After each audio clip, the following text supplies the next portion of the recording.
Somos Cultura.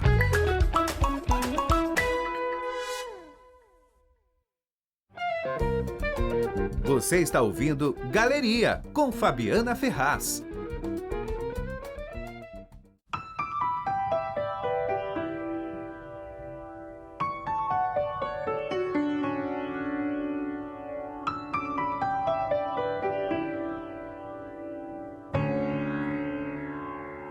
Desisti de entender o que eu não entenderia, porque tanto quis ter o que eu nem queria ter. O que iriam dizer de mim, o que me importaria, não tivesse você. Nada me bastaria. Desistir de esquecer. De volta com Galeria aqui na Rádio Cultura Brasil. Estamos em 77,9 na FM. Você também nos acompanha na TV aberta, no canal digital, no número 2.5. E agora eu tenho o prazer de receber aqui no estúdio um dos grandes nomes da nossa música, Sérgio Brito, compositor, instrumentista, vocalista e um dos pilares da nossa querida banda Titãs. Ele é também autor de sucessos que embalaram a trilha sonora de muita gente, como Epitáfio, Diversão, Enquanto Houver Sol, Flores e muitos outros. Sempre em busca de novos caminhos sonoros, poéticos, o Sérgio Brito agora nos presenteia com Mango Dragon Fruit, seu sexto álbum solo, lançado em maio. O trabalho tá bonito demais, costura MPB, bossa nova, pop, numa sonoridade particular, elegante, contemporânea. Seja bem-vindo, Sérgio Brito. Que alegria você aqui comigo hoje, Sérgio. Obrigado, Fabiana. Um prazer, uma alegria estar aqui contigo e com os ouvintes da cultura. A gente tocou agora, né, antes de ir para o break, o Pura Bossa Nova, que tem a participação da Rita. E esse é um dos seus discos solo que eu adoro, que é de 2013, né? E agora você volta com o gênero com força, né, novamente no Mango Dragon Fruit. Me conta sobre a sua conexão com a Bossa Nova. É antiga e eu acho que eu sempre toquei músicas, esses clássicos da Bossa Nova, e tenho uma admiração incondicional por esses grandes nomes da Bossa Nova e da MPB em geral, mas assim, Tom Jobim, João Gilberto, né, é um patrimônio da cultura brasileira. E eu sempre experimentei fazer canções com esses elementos, né? Obviamente que dentro das minhas possibilidades e misturando com música pop e outras coisas mais. Mas assim, algo que eu nunca consegui colocar dentro da banda e nem faria muito sentido isso ali na banda de rock ali, porque até as pessoas talvez não tenham tanto gosto por isso. Mas, assim, no meu trabalho solo, eu comecei a colocar cada vez mais e comecei a achar que isso era importante porque me definia, diferenciava do trabalho que eu faço com os Titãs e é uma coisa que eu crio o meu próprio vocabulário, né? Se é algo que me identifique como artista, que eu acho que é importante também, fora as canções em si, você ter uma sonoridade própria e tal. Então, tenho vindo atrás disso. Esse disco Pura Bossa Nova, de 2013, ele chegou bem próximo disso, mas às vezes dou uma guinada um pouco mais para o pop e tal.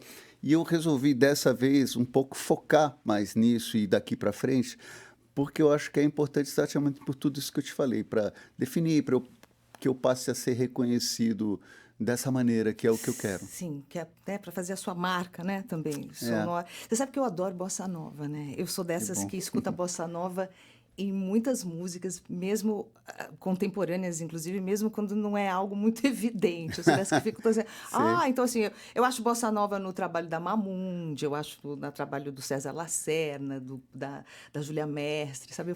A bossa nova, ela está sempre É importante isso, né? Porque você sabe que eu até observo que, assim, eu diria que ela é pouco usada na música brasileira, assim, perto do que poderia ser, é o que eu acho. Assim, como gênero, você fala assim, tem tantas bandas de reggae, assim, eu falando do que eu conheço mais, esse ambiente da música pop, né? Tantas bandas que tocam exclusivamente reggae, ou de funk, ou de soul music, ou de não sei o que, exploram gêneros de rock, nem se fala. E a bossa nova é um pouco deixada de lado, assim, né? E é um gênero tão forte quanto, mundialmente prestigiado, né? Sim. patrimônio da cultura Não, brasileira. e ainda muito cultuado, inclusive Muito lá cultuado fora, né? e cheio de possibilidades, porque não significa que você tenha que fazer a bossa nova que o Tom Jobim fazia, aliás, é impossível fazer, mas eu digo assim, você pode usar aquilo ali, explorar, inventar coisas novas, né?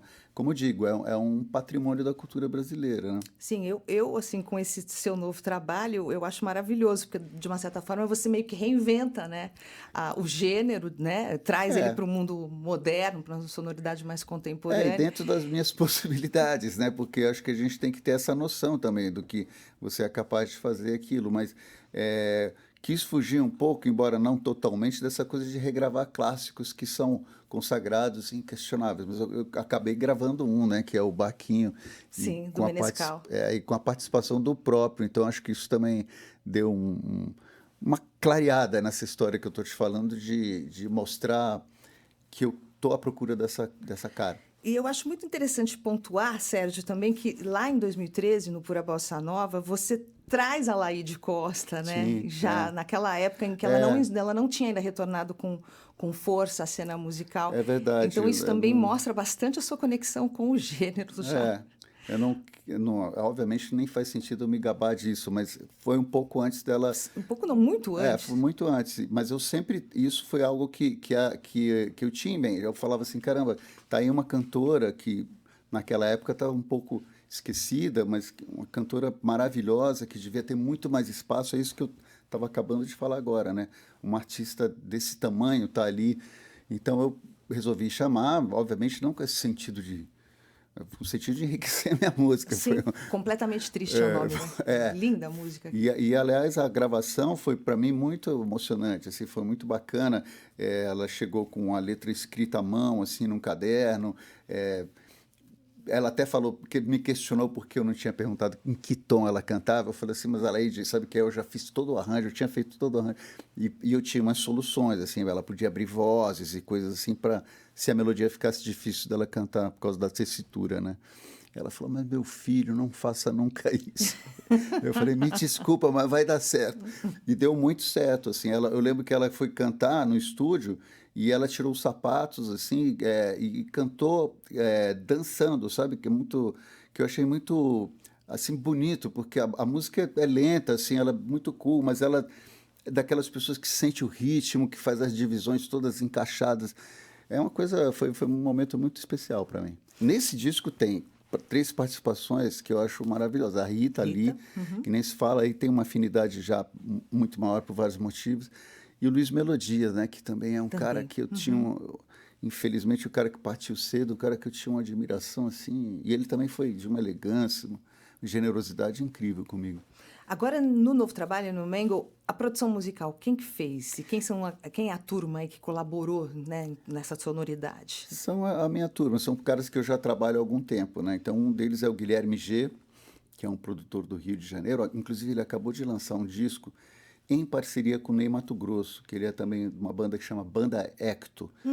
Tá. Não sei se você ouviu falar. E o Sim, Ney sim. gravou, tipo, são quase 12 canções dele. Tem até uma minha lá que a gente fez. Um cara muito talentoso. Enfim, um deles é o Guilherme G. O outro é o Sérgio Fuad, que trabalha aqui, já produziu algumas coisas com os Titãs, também um produtor incrível.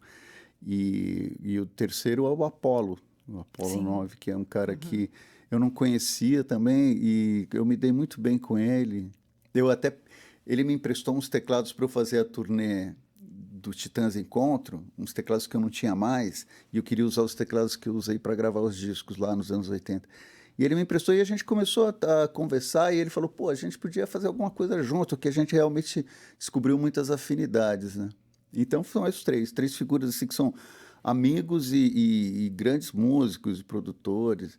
Eu vejo assim, os produtores para mim são como se fosse a minha banda, sabe? Assim, são os caras que eu troco, que eu ouvo, que eu vou ouvir, que podem me criticar, que podem falar que pô, isso não está legal, vamos tentar assim. Tá? Que é importante você ter isso quando você está sozinho. Sim. Quanto tempo que durou o Eu processo? fui fazendo, acho que levou tipo um ano, assim, Um mas ano? eu fui fazendo aos poucos, não foi assim de enfiada, sabe? Sim. Eu quero ouvir a primeira, a música que abre o disco, que é linda, tem a participação da Tamara Salles. Quem é a Tamara? Não Ela conhecia. também é uma cantora que ela tem uma carreira lá no Rio de Janeiro, ela canta standards de jazz e bossa nova, e é uma conhecida do Guilherme Gê. Ela tem uma carreira aí, ela acho que até participou de uma edição do The Voice, assim, ela tem uma voz bonita, e ele que me indicou, ele falou assim, pô, essa menina aqui tem uma coisa que vai encaixar muito bem com essa música e tal, e é isso. E encaixou, né? Encaixou. Então vamos começar, esquenta, então, bom, show, né? Vai ter show, né? É Vai ter importante você show. falar. Esse final de semana já? Esse já, dias 2 e 3, né, sábado e domingo, no Sesc Bom Retiro. Então vamos ouvir Viver de Ilusão, Sérgio Brito, hoje do novíssimo Mango Dragon Fruit. A gente ouve Viver de Ilusão com a participação da Tamara Salles.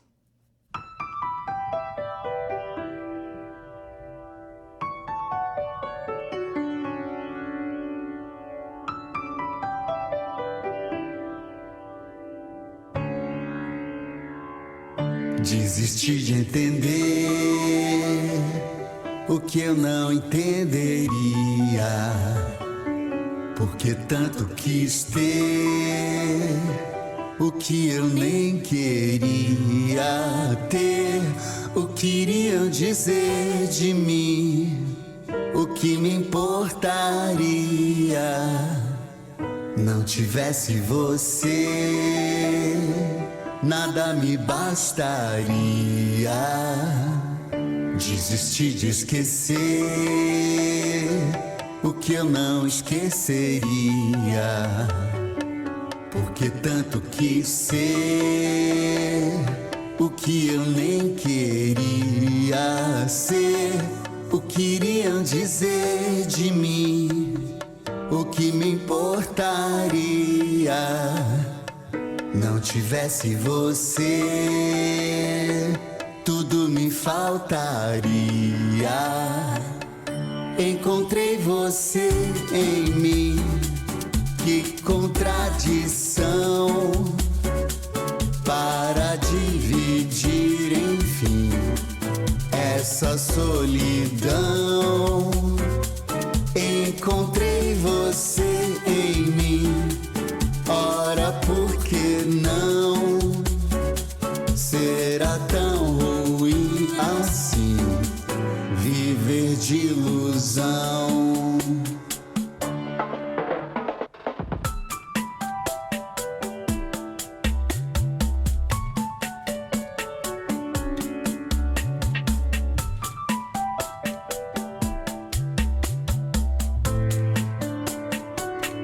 O que iriam dizer de mim, o que me importaria, não tivesse você, nada me bastaria. Encontrei você em mim, que contradição, para dividir, enfim, essa solidão. Encontrei você em mim, ora por que não? Será tão ruim assim viver de ilusão? Sérgio Brito, Viver de Ilusão. Ele junto com Tamara Salles, do novíssimo Mango Dragon Fruit. Como é que você chegou a esse nome? Bem instigante, inclusive. Pois é, eu acabei decidindo optar por ele, porque ele é instigante, né? Mas ele é um nome... isso é um drink da Starbucks, né? Que é uma mistura de manga com pitaia, não sei o quê. E é um favorito da minha filha, adolescente. Eu reparei que é um favorito de várias adolescentes, assim, da turma dela. E eu estava fazendo uma música, que é essa aqui, inclusive que eu gravei com a Bebel, e que ela diz assim, todos os desejos, até mesmo os que negar, todos os desejos de algum jeito têm lugar, que fala um pouco dessa descoberta da vida amorosa, da sexualidade, que tem a ver um pouco com essa idade. E eu achei que esse nome se encaixava bem, porque tem esse blend de frutas tropicais, assim, você faz uma alusão a essa história do fruto proibido, do pecado original, e como tem uma tropicalidade nesse nome, sim. eu também achei que ajudava a exprimir o conceito do disco, né? Tem essa mistura. Então eu achei que era legal e achei também que as pessoas iam me perguntar por que eu tinha escolhido esse nome e que ia me dar um pretexto para falar tudo isso que eu estou te dizendo. Sim, sim. Agora, na hora que você mistura bossa nova, né, com elementos pop, com esse estilo que carrega a sua identidade, como é que foi equilibrar a delicadeza, né, do gênero com o seu DNA roqueiro também? Pois é. É uma coisa que assim, a minha personalidade, eu sempre fui um cara mais cool, assim, né? Eu acho que, em geral, pessoas que são mais reservadas, às vezes têm um poder de explosão que as pessoas não suspeitam, assim, tem muita coisa guardada, né? Então eu vivo esses dois mundos. Eu acho que eu sou capaz de cantar músicas como AU, Polícia no palco e, como se diz em bom português, botar para fuder. Mas também sou capaz desse outro lado, assim. E, na verdade, talvez seja até mais natural em mim, entendeu? Mas é uma coisa que ficou ali um pouco em segundo plano durante um bom tempo da minha vida. E acho que a maioria das pessoas é assim, né? Ninguém funciona em mono, né? Assim, acho que as pessoas têm várias facetas, várias coisas e gostam de vários gêneros, são capazes de gostar de vários gêneros de música, Sim, né? sim. Eu acho que a quantidade de roqueiros que gostam de jazz e vice-versa, né, é grande, assim. Eu acho que eu sou dessa linha, assim. Eu vejo que o público que eu estou formando aos poucos no meu trabalho solo é um pouco de gente ainda que vem, assim, de fãs dos Titãs que tem a cabeça um pouco mais aberta, né, que se dispõe a ouvir isso com boa vontade e se descobrem gostando, né? Sim. O público mais maduro, eu acho, né? Um público mais maduro. Dos Eu Titãs. tinha um receio de não conquistar nem uma coisa nem outra, entendeu? Assim, ser muito pop pro MPB e ser muito MPB pro pop e ficar no limbo. Mas depois eu vi que eu tinha que privilegiar o que eu sou, não adianta eu ficar com esse tipo de cálculo. Sim, sem dúvida. E Sérgio, vamos voltar um pouco para o passado. Da onde veio a sua paixão pela música? Houve uma influência familiar? Foi algo instintivo? Como é que foi? Olha, eu diria até que demorou um pouco, sabia? Porque eu comecei a tocar com 13, 14 anos, assim, 14 anos, na verdade. Piano, estudando aquelas pecinhas clássicas e tal. Meu pai sempre ouviu muito música clássica, assim, fanático por Beethoven, então a gente morou no exílio, no Chile, ele acendia a lareira e ficava ouvindo Beethoven sempre que voltava do trabalho. E a música brasileira para a gente era uma coisa muito forte, chegavam os discos de artistas brasileiros lá, a gente ouvia com aquele saudosismo e aquela coisa da terra para onde a gente queria voltar, né? E então isso me marcou muito, embora eu não pensasse em ser músico nessa época da vida, eu queria ser artista plástico. Até quando eu cheguei no Brasil, eu acabei fazendo faculdade de artes plásticas, mas eu comecei a tocar um pouco, como eu estou te falando, e o que me fez guinar para a música foi arriscar a composição, entendeu? Quando eu comecei a fazer as minhas canções, assim, aí eu me apaixonei de vez e isso virou um vício, assim. E eu acho que se não fosse para ser compositor, talvez eu nem fosse músico, talvez eu não seria um intérprete, não seria um cantor, não seria... Qual foi a primeira música que você compôs? Você se Olha, das que estão gravadas, tem duas que são bem antigas. Uma se chama Os Olhos do Sol, que é uma parceria minha com o Arnaldo, já está no meu primeiro disco solo, mas a gente fez ainda na escola. E a outra é o próprio Go Back, né, que eu fiz também, acho que com uns 18, 19 anos também, antes dos Titãs. E também nessas minhas experimentações aí de composição, eu fiz a partir do livro mesmo, não tinha nenhum contato com Torquato Neto, nem imaginava que pudesse gravar a música um dia, entendeu? Então eu fiz assim como um exercício, como as coisas que eu estava fazendo, era mais uma dessas, assim, bem lá do começo. Essas duas ficaram. Tem outras que eu fiz que eu nem lembro mais, graças a Deus, que são ruins, ou deviam ser ruins. Você citou o exílio, né? E é muito interessante. Você foi alfabetizado em espanhol. Foi. Quanto tempo você morou no Chile? Acho Pequeno? que 8 anos. 8 anos. Como é que essa imersão, né, no caso, alfabetizado em espanhol, outro idioma, a experiência do exílio, né? Queria só relembrar, o seu pai, na época que ele teve que se exilar, ele se exilou, enfim, ele era ministro do Trabalho, era isso? Ele foi ministro do Trabalho, foi deputado também, e era ministro do governo João Goulart, né? E ele foi perseguido, né? Ele saiu foragido, ele ele saiu em Brasília, a gente morava em Brasília, ele saiu, eles tiveram que pular o muro da embaixada da Iugoslávia, se não me engano, acho que era a Iugoslávia. Depois eles foram de navio para a Iugoslávia. Inclusive tem uma história de amizade dele com o Marcelo Rubens Paiva, que agora ficou tão... Como é que foi? Como é que o filme caiu para você? Caiu, assim, é muito... eu acho que assim, o filme tem esse enfoque, todo mundo já falou isso, mas eu vou repetir, que é você transformar essa experiência da violência, que é você passar por uma ditadura, para uma família normal, que não tem nem esse comprometimento todo com luta armada, com nada disso, que você é cerceado nos seus direitos básicos apenas por dizer o que pensa, ou por ter uma visão de mundo diferente. E aí expõe toda essa violência, nem toda que aconteceu, na verdade é um filme muito elegante, né? Mas foi bonito de ver, porque são pessoas que eu conheço, que eu conheci, né? E meu pai nem se fala, meu pai era muito amigo do Marcelo. Do Marcelo, tá. Né? Sim. Meu pai tem uma história que é, assim, quando o Rubens estava no Brasil, né?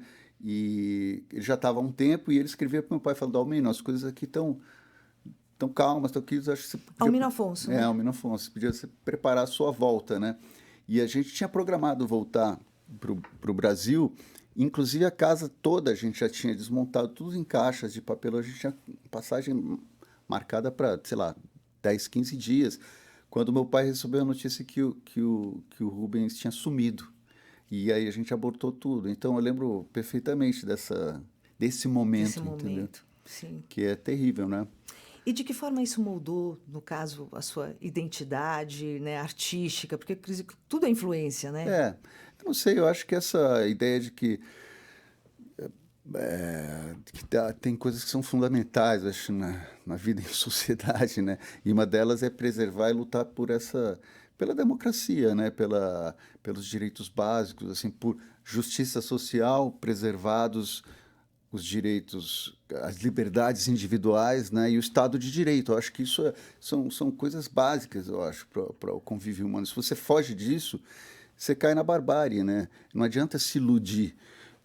Então, acho que isso é fundamental. Eu acho que a minha música, até a música dos Titãs, tem muito disso, desses comentários, coisas sobre a sociedade. Eu acho que sempre muito pertinente, a gente não é muito... panfletário, eu acho que a gente não faz esse tipo de discurso, mas eu acho que esses assuntos todos estão presentes na nossa temática. Sem dúvida. Vamos voltar para o disco, então? Eu quero que você me fale sobre Problemática com Estilo. A letra é muito boa, é uma letra muito dos nossos tempos. Né? E é uma letra divertida, né? Sim. Que fala até de coisas que podem ser pesadas, mas de uma maneira mais leve, que foi a maneira que eu decidi tratar. Porque eu falo um pouco da minha filha, assim, eu tenho uma filha adolescente ainda, que ela foi pega ali na pandemia de surpresa, né? E ficou enfurnada em casa durante...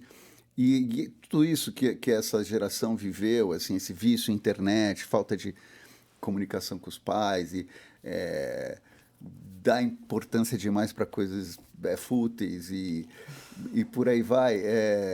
Eu resolvi transformar numa canção assim que fosse divertida, porque ela também tem esse lado do Problemática com Estilo, sobram lágrimas sem motivo, né? Essa coisa dramática do adolescente, e depois dizer, faltam páginas nesse livro, né? Quer dizer, você ainda tem muito a viver, mas sem ser exatamente, professoral, né? De uma maneira mais leve e divertida. Ela tem quantos anos? Agora ela está com 17, e eu faço questão de dizer que foi uma fase dela, até porque ela sempre diz, eu mostrei para ela a música, ela falou, não, pai, você pode lançar, né? Eu pedi autorização. Pode contar. Pode contar. Aí ela falou, mas isso foi uma fase minha. Eu falei, claro, uma fase que está superada. Como é que você lida com o gap geracional, né? Essa coisa Olha, eu tento celular o tempo todo. Porque a gente também é um pouco assim, né? Nós nos tornamos, nós viramos, nos transformamos nisso. E a gente, quando vê neles, fica muito mais crítico. A gente tem a ilusão que a gente sabe usar e eles não, né? Eu vejo um pouco por aí, eu tento ser um pouco tolerante em relação a isso, mas eu sei que tem algo aí que a gente não sabe direito o que está acontecendo. Mas a vida é assim, né? E eu acho que você tem que dar um espaço para as pessoas descobrirem por conta própria tudo. Eu acho que, óbvio, você não pode ser negligente como pai, mas assim, eu acho que tem coisas que você só descobre por conta própria, assim. Então, e é importante nessa idade se dar espaço, né, para a pessoa respirar, senão você vira um... Sim, mas e como é que ficam as preocupações, né? Mulher no Brasil, menina, linda, o índice de violência. Eu estou dizendo porque eu também tenho uma filha de 20 e eu sofro tanto com isso. A gente em casa vive esse drama, esse dilema, porque você não sabe o tanto que você cerceia, o tanto que você policia, se você está sendo invasivo, se você está querendo fazer o bem, está fazendo o mal. São as coisas de sempre, mas são questões que já existiam também, né? Assim, é óbvio que elas às vezes ficam amplificadas por causa de estudo, né? E aquilo, o quarto já não é mais um lugar tão seguro quanto antigamente, né? Exato. Então isso realmente às vezes é angustiante, mas a gente tem que lidar com isso, né? Não tem o que fazer. Eu acho que não tem fórmula, né? É os trancos e barrancos, porque você erra, você pode, se você quiser vigiar tudo que a tua filha faz na internet, ela não vai aceitar, eu acho. Não sei como é a sua, mas a minha pede o espaço dela também. Então a gente tem que... Imagina, perdi esse controle há muito tempo. A gente tem que orientar. No começo a gente ainda conseguia pegar, olhar, agora, imagina, há muito tempo, há muitos anos. E o Ed Mota? Ed Mota é sensacional. Eu tenho uma admiração muito grande por ele. Acho que ele é um cantor fora da curva, assim, tem uma voz maravilhosa e sabe usar essa voz, né, como poucos. Fora isso, eu acho que ele tem uma coisa assim como artista que eu acho interessante, que é uma coisa que eu procurei, nas minhas escolhas foram um pouco por causa disso. Ele é um cara que é uma estrela pop, um cara que fez muito sucesso como artista pop e deu uma guinada pro jazz, né, uma coisa até abrasileirada, mas muito mais sofisticada e por opção, assim, que me aproxima dele de certa maneira, assim, entendeu? E eu encontrei com ele num programa do Serginho Groisman e a gente ficou falando uma coisa das parcerias dele da Rita Lee, ele falou dessa minha música, aí ele falou uma coisa da melodia do Enquanto Houver Sol, mas assim, um papo bom. Aí eu falei assim, pô, esse cara tem alguma simpatia pelo meu trabalho, né? Então eu resolvi fazer o convite, mandei essa música, assim, com violão, e ele adorou a música, gravou e acho que ele abrilhantou muito a música com o jeito dele cantar. Então vamos ouvir. Sérgio Brito hoje aqui comigo, do novíssimo Mango Dragon Fruit. A gente ouve Problemática com estilo participação de Ed Mota.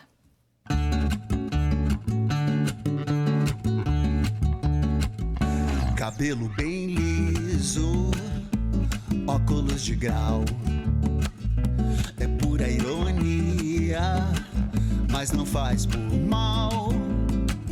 Camiseta preta, sempre diz que não, mas dentro do peito é só coração. Toma seu efexo sempre de manhã, só posta nos stories do seu Instagram, branca como a lua, parece um papel, nunca sai de casa sem seu álcool gel. Problemática com estilo, sobram lágrimas sem motivo. Problemática com estilo, faltam páginas nesse livro. Joga seu Genshin, sempre está online. Ama sua pet, o resto tanto faz. Não aguenta a escola, quer tudo pra já. E se não for agora, então deixa pra lá. Não gosta de praia, prefere jogar. Liga pras amigas, fala sem parar. Sai da terapia, pede um japonês. E um outro dia repete o que fez.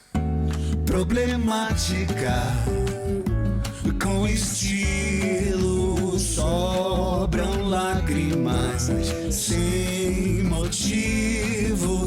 Problemática, com estilo, faltam páginas nesse livro. Tororororé, ti-di-di-da-nu-ti, taroruri.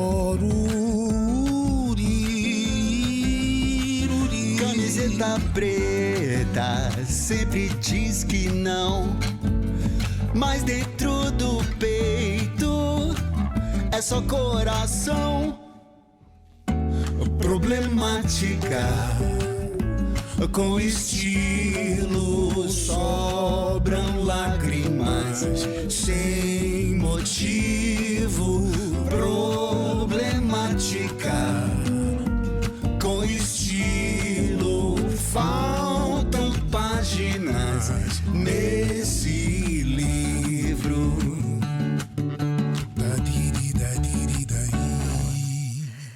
Sérgio Brito, junto com Ed Mota, a gente ouviu Problemática com Estilo, do Sérgio Brito, do novo trabalho Mango Dragon Fruits. O pessoal tá mandando mensagens aqui pelo nosso Zap. Fica à vontade para você também mandar a sua no 11 97373 7229. Sérgio Brito está aqui comigo hoje. A gente está falando sobre esse trabalho. Sérgio, chegou uma mensagem aqui do Paulo da Moca. Olá, Fabi, estou ouvindo pelo aplicativo. Sérgio, como é que você vê o rock brasileiro hoje? Você acha que mudou demais? Vejo que tem pouco espaço e que poucas bandas conseguiram vingar de um tempo para cá. Acho que a última onda foi a das bandas emos, É verdade. mas já faz alguns anos, Sim. né? E curiosamente muitas delas acabaram, assim, acho que só ficou a Fresno, né? Então acho que isso também ajudou a coisa dar uma sumida, assim, uma desaparecida. Embora eu sei que tem muitas bandas por aí, sempre tem uma garotada que trabalha e faz banda e tal, mas não vejo muito espaço para essa galera tocar e acontecer, nem, infelizmente, muita disposição das pessoas abrir os ouvidos para coisas novas, autorais. Então, acho que o rock brasileiro, fora os nomes consagrados, que estão super bem, aliás, né? A gente fez uma turnê gigante, o Paralamas está fazendo uma turnê de Capital Inicial também. Esses nomes estão bem, mas, assim, para novidade, eu acho que não tem acontecido muita coisa, infelizmente. Mas o fato desses nomes estarem bem também é uma prova que tem aí um potencial, né? Aí quando a gente pensa sobre a mudança também, a transformação toda do mercado, né, Sim, musical, essa pulverização. Então, tem bandas de rock que são muito legais, mas não são conhecidas, não chegam, né? Como é que você lida com isso hoje, Sérgio? Você também que está paralelamente, né, com o seu trabalho consagrado, que todo mundo quer, com os Titãs, e com o seu trabalho solo. Eu lido de uma maneira, assim, como eu posso, porque, assim, eu não deixo de fazer as poucas coisas que eu tenho facilidade na internet, fazer. Obviamente que não vou ficar tentando emplacar, viralizar no TikTok, seria uma perda de tempo para um cara como eu. Mas eu tento aí, coloco Instagram, Facebook, mas eu tento ir pela via que eu conheço, que é vir aqui no programa de rádio, conversar, falar um pouco sobre o meu trabalho, fazer shows, que é uma coisa muito importante, sim. Né? Que as pessoas te ouçam ao vivo, programa de TV eventualmente fazer também, ter esse corpo a corpo com o fã, com quem é meu público, que não precisa ser todo mundo, mas eu acho que essa coisa de fidelizar o público e de chegar nas pessoas da maneira mais direta possível, ainda é muito importante. Acho que é um caminho que, se você evita ele, uma hora pode dar ruim, porque às vezes você pode ter uma música viralizada ali, mas você vai fazer um show e não vai ninguém, mas te esquece na semana seguinte. Então, eu acho que para você construir uma carreira, eu acho que é importante você fazer shows, ter um trabalho sólido, ter uma sequência, ter um pensamento, ter uma sonoridade, tudo isso que a gente estava falando. Eu invisto nisso, porque é o que eu consigo fazer. São mais de 4 décadas já de trajetória. 4 décadas. Você vai fazer 66 esse ano? 66. Bom, uma trajetória maravilhosa. Sérgio, se você pudesse revisitar um momento assim marcante dessa trajetória, vocês tiveram um encontro que acredito que deve ter sido também uma loucura, né, na vida de vocês. qual momento você revisitaria? Se pudesse revisitar aquele momento assim, que é triunfal. Eu acho que tem 3 momentos assim que são assim, essa mistura de realização pessoal com uma coisa assim além do que você sonhava, né? Que é o lançamento do turnê do Cabeça Dinossauro pra gente, que foi uma diferença. A gente já tinha sucesso e tal, mas não era uma banda com público. O Cabeça, a gente fez uma turnê aqui, uma temporada num Projeto SP, que era um teatro que tinha uma tenda ali no final da Rua da Consolação, e a gente foi sold out os 3 dias, antes das músicas começarem a tocar, antes de ter um barulho com o disco. E eu lembro que as pessoas cantavam o disco inteiro. A gente tocava, nesse caso, o repertório do disco inteiro, sim, e as pessoas cantavam todas as músicas, assim, apaixonadamente. E eu lembro que eu tocava do lado do Marcelo Fromer, e a gente se olhava e a gente não acreditava. A gente falava, você tá vendo o que está acontecendo? Sim, que isso foi um momento, assim, mágico, assim, eu acho, porque foi um pouco antes, foi um pouco independente de estar na mídia, estar na grande mídia, de estar sendo aclamado, né? Uma coisa que chegou e bateu direto para as pessoas. Acho que era algo que também que as pessoas queriam dizer, que estava ali um pouco represado. Esse momento foi muito legal. O momento do acústico também, sim, quase que de maneira oposta também foi algo parecido, assim. Muita gente não punha fé que uma banda assim tão barulhenta quanto a gente era na época pudesse fazer um disco acústico, uma orquestra, que aquilo fosse funcionar, né? A gente estava naquela época que as pessoas já começam a entrar na meia-idade, as pessoas querem te enterrar, né? Mas também assim também foi um sucesso assim meteórico e o terceiro momento fala desse encontro, né? Porque foi realmente para a gente uma celebração, um encontro assim de pessoas que se respeitam e se admiram e são amigos, né? Apesar de tudo que a gente passou.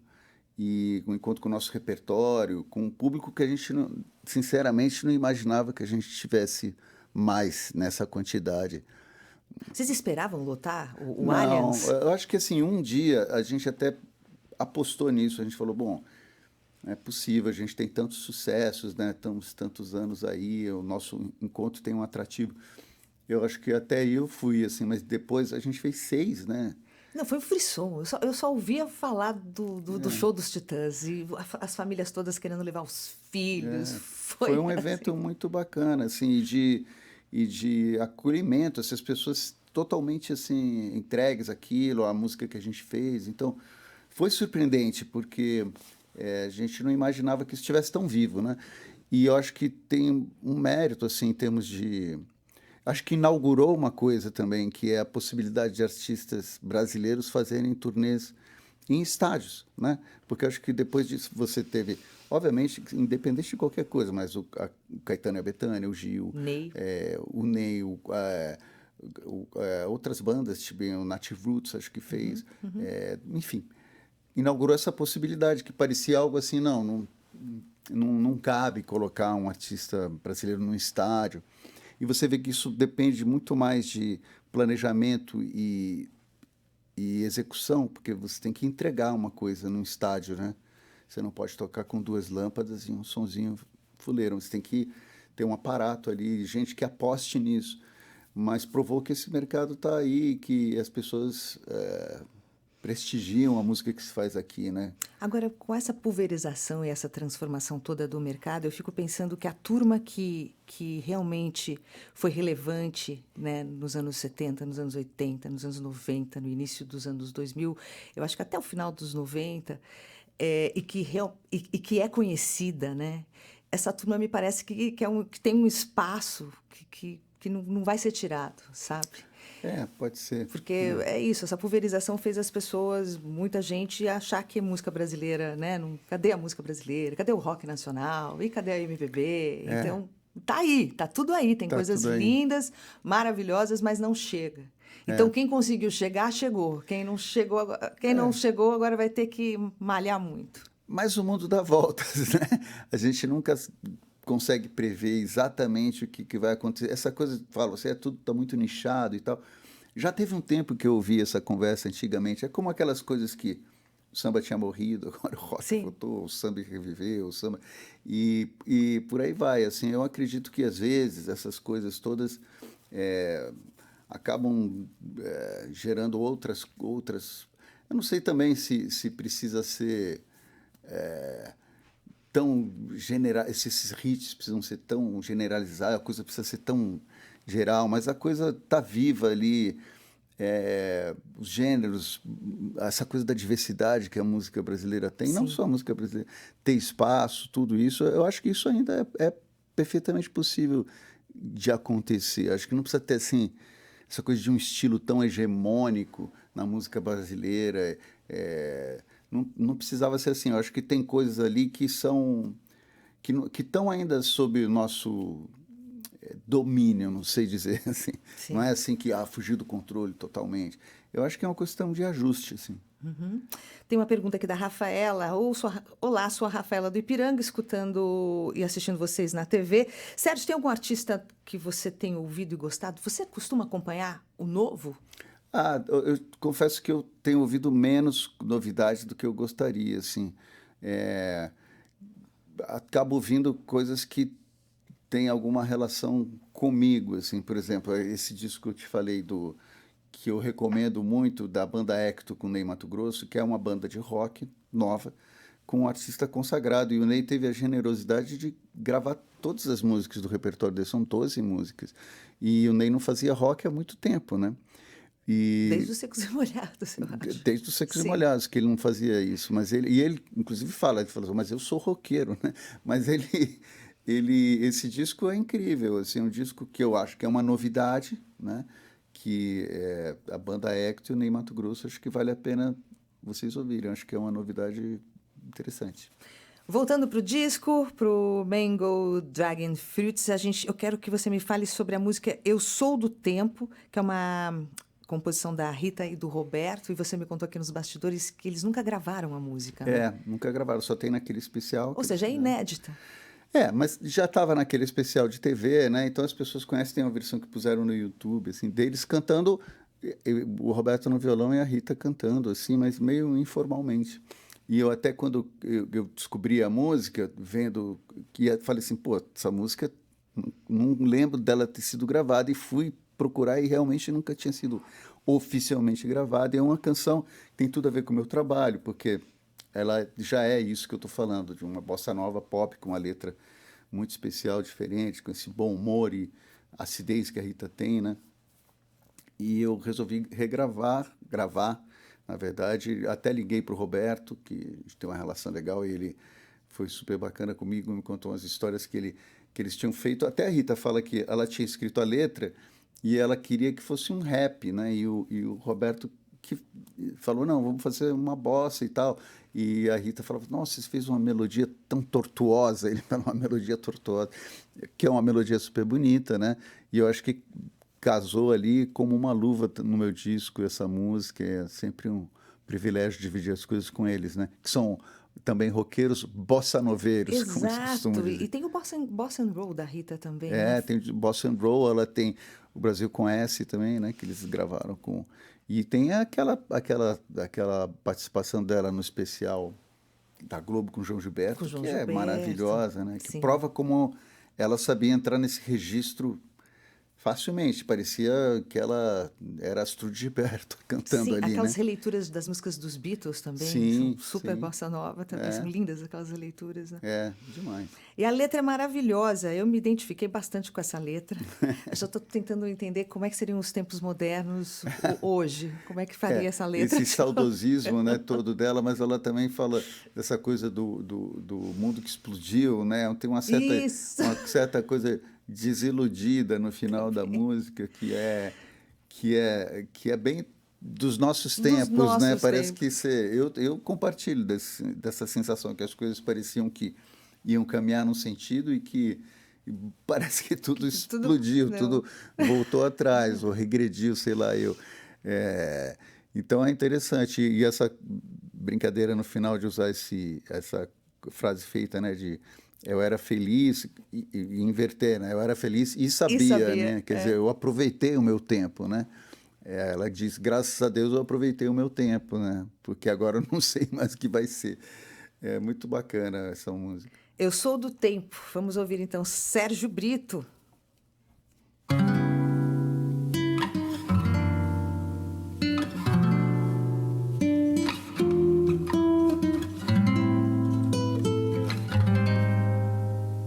Eu sou do tempo do onça, quando os bichos falavam pela Rádio Nacional. Na marchinha de carnaval, nos concursos de Miss. Eu era feliz, eu era feliz.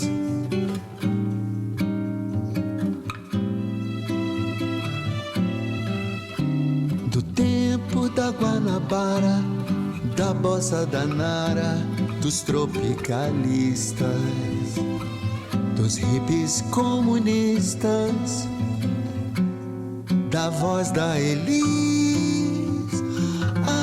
Eu era feliz, eu era feliz.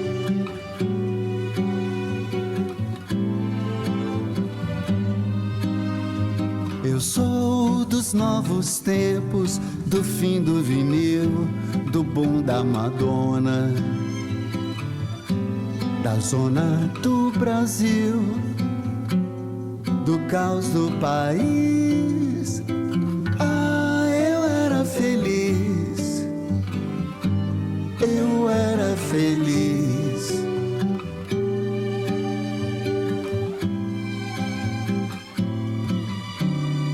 Eu sou do tempo, do exato momento que o mundo explodiu.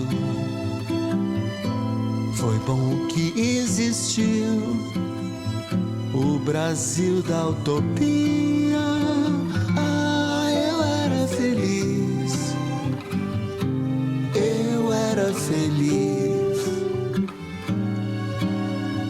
eu era feliz e sabia.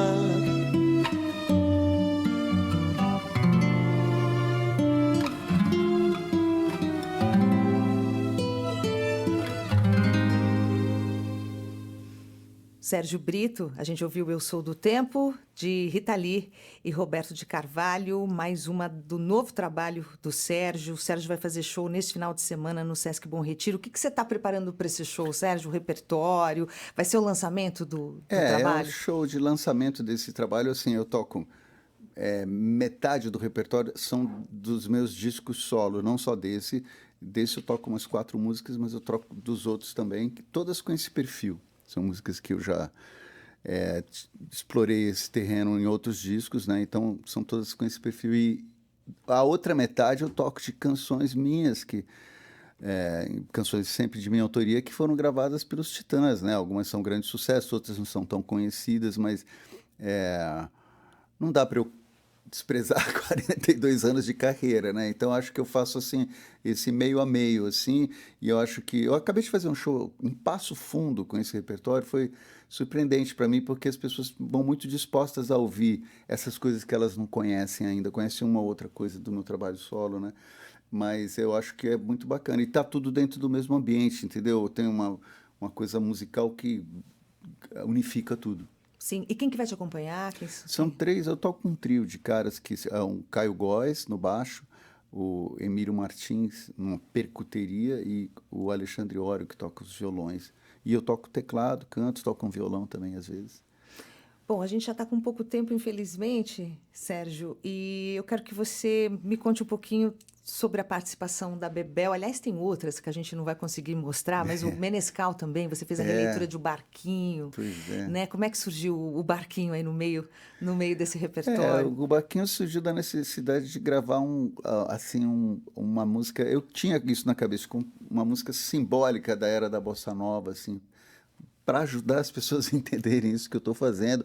E como o produtor Guilherme G é amigo do Menescal, e a gente tem uma relação próxima, e o Menescal é um cara super disponível generoso, ele se dispôs a gravar comigo e cantar também, que é uma Ele tá coisa cantando rara. lindo, né? É, canta super bem. Ele fez uma brincadeira que ele falou assim, pô, você quer que eu cante mesmo? Ele falou assim, minha mulher falou, olha lá o que você vai fazer.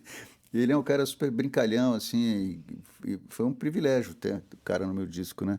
E a Bebé é uma pessoa da minha geração, né, que já faz isso há muito tempo, que não precisa nem falar, né? Filha do João. Sobrinha do Chico, Sobrinha filha da Miúcha, do Chico, sim. enfim.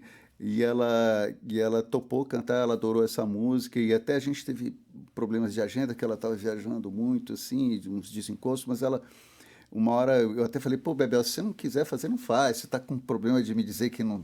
Ela falou, não, imagina, eu quero muito fazer, que eu tô... Aí a gente conseguiu, ela gravou, eu achei que ficou super bonito, assim, a música tem...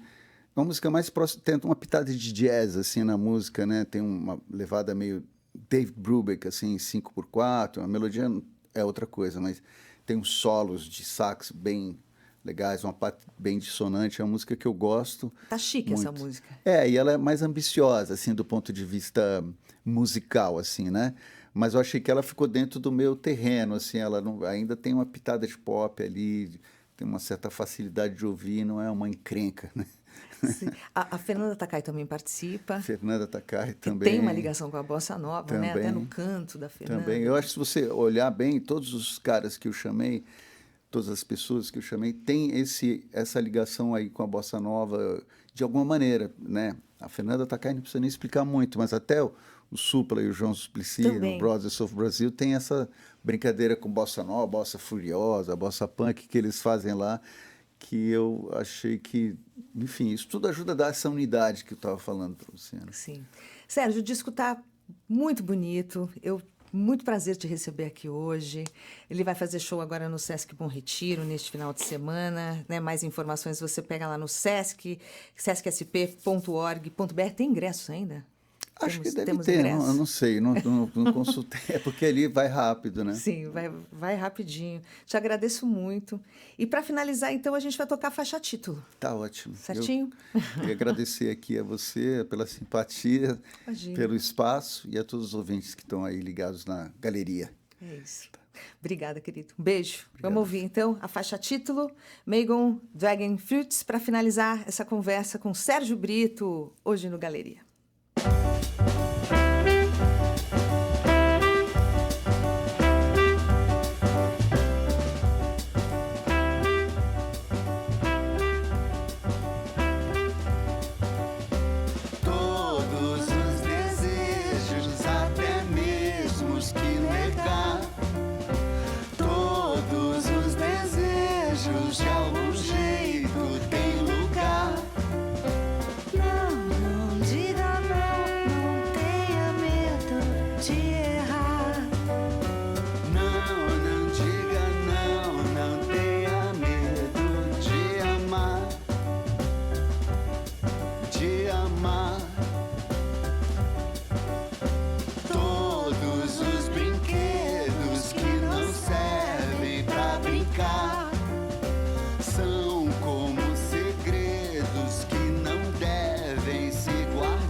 Sabe o gosto